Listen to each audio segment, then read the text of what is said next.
Italian explorer Christopher Columbus lands on the island of Guyana near what is now Honduras. The year is 1502 and Columbus is on his fourth voyage to the New World, sent by the Spanish crown. Here Columbus and his crew encounter a canoe filled with what the Spanish describe as strange people. These people offer Columbus a gift, something that to him looks like some kind of almond. However, Columbus quickly learns that these little beans were extremely valuable to the natives and was even used as their currency. Columbus was probably disappointed to learn that this wasn't gold. Instead, the locals called it cacao. The Spanish brought the beans back to Spain, and at first they didn't think much of them, but in the coming decades both the Spanish and the rest of Europe fell in love with cacao. So why was cacao so valuable to the native people, and what did the Europeans do with these beans? The story of chocolate is very old and dark. The first cultivation of cacao began over 3,000 years ago in what is now Honduras and Mexico, among the Olmec and classical Maya civilizations. Over the centuries, cacao continued to grow in importance for the empires that controlled Mesoamerica, and for the Mayan Empire that ruled this area around 1,500 years ago. Cacao played several important roles in society. The Maya used cacao in many different ways, but primarily to make a highly beloved drink, one completely unlike the sweet chocolate drink we know today.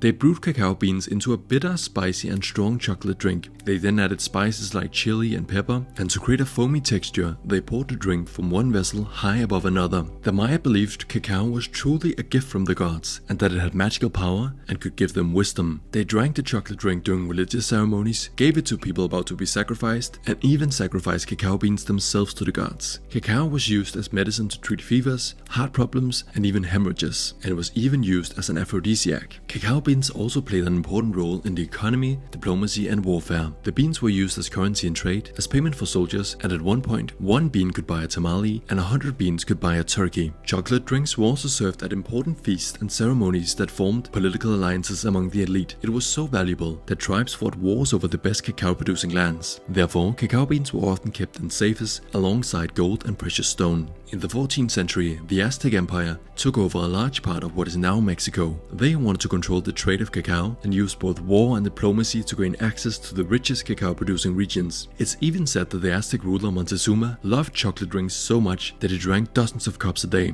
In Aztec society, only the emperor, nobles, and warriors were allowed to drink chocolate. Even the priests couldn't drink it themselves. After the Spanish conquest of Central and Latin America in the 1500s, cacao beans continued to be used as currency and drank, but the Spanish destroyed many Aztec documents about chocolate, since they describe what the Spanish saw as Aztec and Mayan pagan witchcraft. This has made it much harder for us to understand the full history of the use of chocolate in the ancient world. However, archaeology has helped us solve this puzzle. Over time, the Spanish began drinking the chocolate drinks too, but they disliked its bitter taste. One European in the 1500s described it as a bitter drink for pigs. But since they didn't have wine in the New World, they drank it anyway. Eventually, the Spanish started adding sugar, honey, and vanilla, creating a new, more sweet chocolate drink. They brought the beans and the new drink back to Spain, and the new recipe quickly caught on. In Europe, cacao instead became known as coca. News of this sweet chocolate drink spread across European courts and became a favorite among the nobility. The Europeans believed that chocolate had several health benefits. It was said to cure depression, smallpox, and even tumors, but others simply loved it for its taste and energizing effects. The Europeans also believed chocolate could increase romantic desire and used it in love potions meant to attract and manipulate the victim. However, because of its connection to Mayan and Aztec rituals, some Europeans were much more skeptical of the new drink and saw it as mysterious, exotic, and even dangerous, and therefore wanted nothing to do with it. In the 1600s, it was declared by the Catholic Church that drinking chocolate didn't break fasting, making the drink even more popular across Europe. In France, during the reign of the Sun King Louis XIV, chocolate was extremely popular at Versailles. Louis himself loved to drink, and therefore his entire court also began drinking it. And when Marie Antoinette later married King Louis XVI of France, she brought her own personal chocolatier with her from Austria to France. In some European capitals like London and Amsterdam, exclusive chocolate houses opened up. These became popular meeting places among the rich and powerful. Here they would meet, drink hot chocolate, and socialize. In Europe, like in Aztec society, chocolate was reserved for the elite. At first, the Spanish held a monopoly on the cocoa trade, but as chocolate became more popular across Europe, other European nations wanted in on this lucrative trade. Dutch and English pirates started capturing Spanish cocoa ships, and in the 1600s, the Dutch, English, and French all captured Spanish colonies in the Caribbean to get their hands on their own cocoa farms. Eventually, the Netherlands surpassed Spain as the center of the cocoa trade in Europe. As the demand for chocolate rose across Europe, so did the price of cocoa. At first, the Spanish forced native people in Central and Latin America to farm cocoa, However, over the centuries, a combination of Spanish exploitation and the introduction of European diseases like smallpox led to the death of nearly 90% of the indigenous population. With fewer people left to work, coca became harder and more expensive to produce. To solve this, European countries began enslaving people from Africa and shipping them across the Atlantic to work on coca farms. This was part of the so-called triangular trade system. Enslaved men, women and children were forcibly taken from Africa to the New World, where they were forced to work on plantations, producing coca, sugar and other valuable crops. These goods were then shipped to Europe for consumption, making European countries rich at the expense of the suffering of countless people. Coca plantations were built near the coast of Central and Latin America